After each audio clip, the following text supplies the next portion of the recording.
I'm sure the creative team behind the two scenes that I will talk about in just a moment are completely different.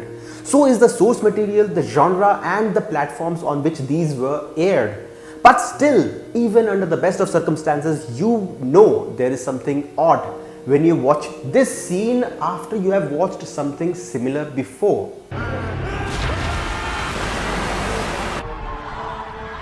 Remember the Genesis sequence in episode 7 of WandaVision?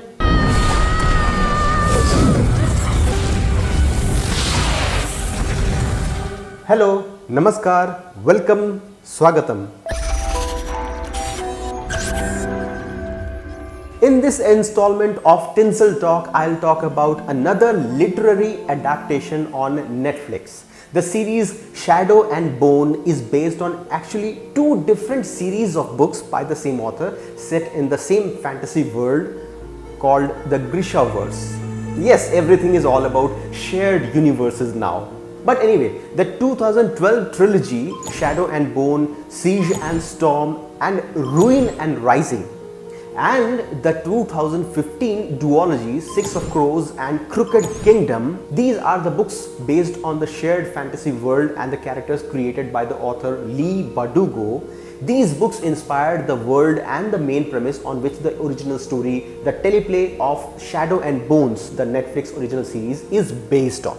The author of these books, though, hasn't stopped there. Those 5 books were later followed by a duology of King of Scars and Rule of Wolves. All this in a genre which I once loved but ultimately got bored by: young adult novels. Don't get me wrong, I have absolutely no problem with the genre, the young adult genre. But over the past decade, we have had so many adaptations, so much content in the genre that, well, it is tedious. So actually, you can say that I don't like that genre at all.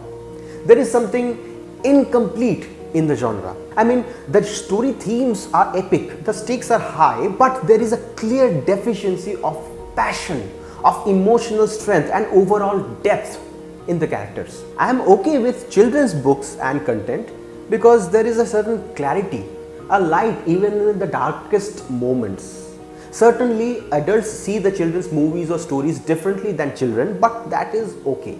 With young adult stories, the world is kinda in between, neither really bright and colorful nor really dark and grim. And the most important thing that this genre doesn't handle well is the passage of time. You know, with the passage of years in the saga type stories spanning over a long period of time over multiple books or movies, the characters don't seem to grow as they would have in real time. And I'm not talking about the physical growth in the actors portraying the characters, because obviously they grow rapidly over the movies and seasons, whereas the characters appear to remain frozen in time. The nuances of growth and development, the effects of each event on the personality and the perspective of the characters, that is very, very rarely seen in the young adult stories. But I digress.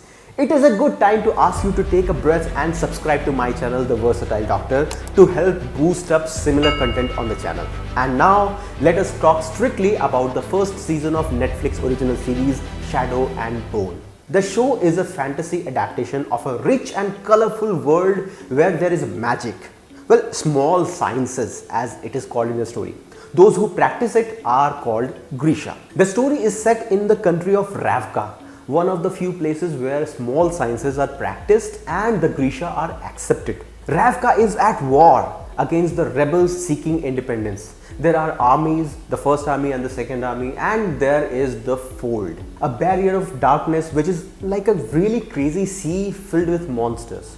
Crossing it is very dangerous. However, it is also kind of a routine thing. In fact, the show's first episode is mostly about the Fold and how our protagonist, the cartographer by the name of Alina Starkov, and her best friend Mal Aritsev embark on their very first voyage through the Fold. What horrors confront them and how they emerge is the crux of the season premiere. Now, the season as a whole does a very good job of establishing danger, both human and supernatural, all around the characters. The politics of ambition and the conspiracies of belief and plain old world domination type of themes are well established. What the season doesn't do a good job at is the world building. It appears that the show's writer Eric Heiserer had faith in the viewers that they will have done their homework and attained a basic knowledge about the Grishaverse before watching the show. Regardless of how famous the source material is, this approach usually is a bad idea. I had a pretty hard time keeping up with the names and the snippets of lore being thrown around in the first few episodes. Grisha is essentially the name of the people who have supernatural abilities. Most have some elemental powers like manipulating the wind or the fire or water, etc. Others have abilities like telekinesis and telepathy. There is an explanation behind every ability and a name and value of each type of the ability, but I couldn't make out the details with the limited time the show had to cram in all the basics. As the story progresses, we see Alina survives her first time crossing the fold and is revealed to be a Grisha herself, one with a rare and exceptional power, a light bringer or a sun summoner. She becomes the focus of the entire country, so to speak, with multiple interested parties trying to either have her in their team or trying to eliminate her. That is the main plot of the entire story. She is taken under the care of the commander of the Second Army, General Kirigan, in the weirdly titled Little Palace, where she is tutored in the ways of the Grisha. General Kirigan is played charismatically by Ben Barnes, and he is the star of the show, much more than Alina Starkov, played by a relatively new talent, Jessie May Lee. What are you? A map maker, sir. There is an instantaneous tension between the two, which from Alina's point of view I understand. Alina is supposed to be a teenager, so she is expected to have a crush and infatuation towards someone who is powerful, strong and apparently noble. General Kirigan, on the other hand, well, being a general, he is expected to be older, and even though he is unencumbered, it is not expected that he will have such immediate affection towards a younger girl, unless of course he is actually not good and is actually just manipulating Alina by playing with her emotions. More powerful than you or me. The two of us together. You see where I am going with this? Romance in the young adult stories is always a bit inexplicable, if you know what I mean. Alina's affection was with Mal, her childhood friend, for a decent amount of time after being separated from him, but then she spends no time in getting physical with the general. There is another set of major characters in the story, the Crows of the Crow Club. Kaz Brecker, their leader, played by Freddie Carter, and his companions Inez and Jesper, all masters of their trade with mysterious pasts. Kaz's perpetual brooding demeanor opposed to Jesper's carefree YOLO attitude contrast each other very well, while Inez's assassin persona completes the trio. They are the ones trying to find and capture Alina, but not for some evil motive. Jesper's character is resourceful, capable and cliched, but is still one of the more interesting characters in the season. On the other hand, Danielle Galligan plays a Grisha by the name of Nina Zenik, another interesting character. A bit mysterious, a bit naughty and attractive as hell. Who would believe she is the same actress who tried her luck and charm on Sander Clegane and failed?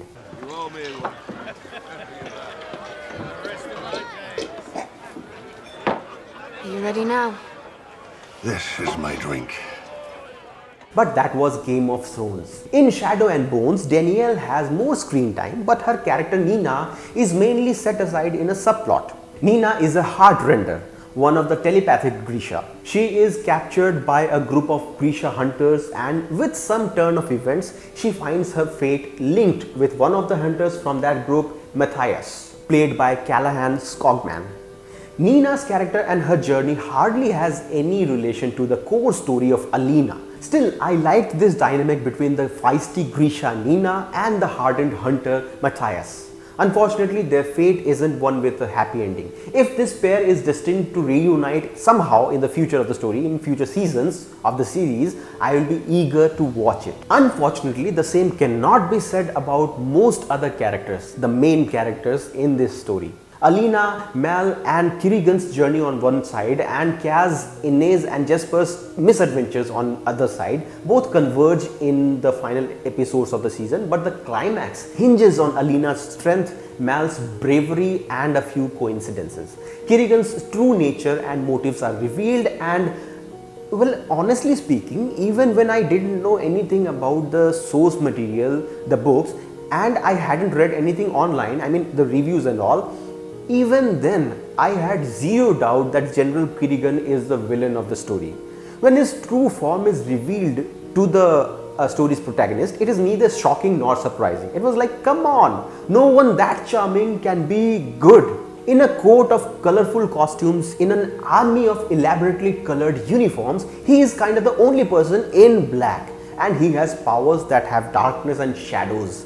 Who would imagine even for a moment that he was anything but evil? The fault isn't with Alina. Obviously, she is a teenager. She doesn't know any better. But the king who made someone like Kirigan a general of his army, well, what does it say about his wisdom and judgment? I'll tell you what does it say. It says nothing.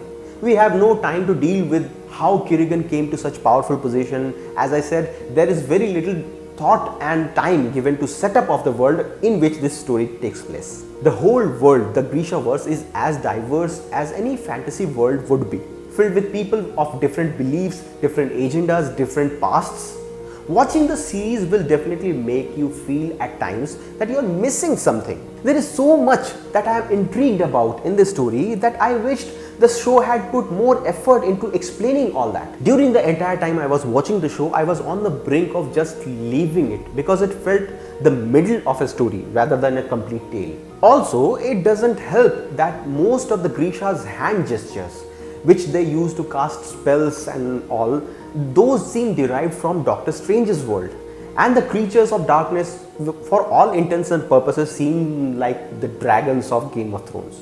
Not to mention a major part of the Grisha lore, like the Sun Summoner, the Inferni, the Squallers, those who can control the elements, seem a lot similar to the Airbender, Waterbender and others from the world of Avatar, The Last Airbender. All these, along with the awful similarity of the scene showing the creation of the Fold to the creation of the Hex in WandaVision, all these make the show Shado and Bone a little repetitive. The setting is great. The mythology and the whole Grishaverse appears to be an interesting and surely a worthy title to be transformed into a magical piece of television story. But this show, Shado and Bones, at least the first season, left so much out of the story to make a crisp, bingeable 8-episode season that most of the excitement also got left behind. What remains is a great half story with lots of flashbacks and a lot of untold stories. I would have welcomed a 10 or even a 12 episode season of the same story with much more focus on world building and more effort put into bringing the audience into this world than simply telling a good story without enough context for the story to be felt deep within.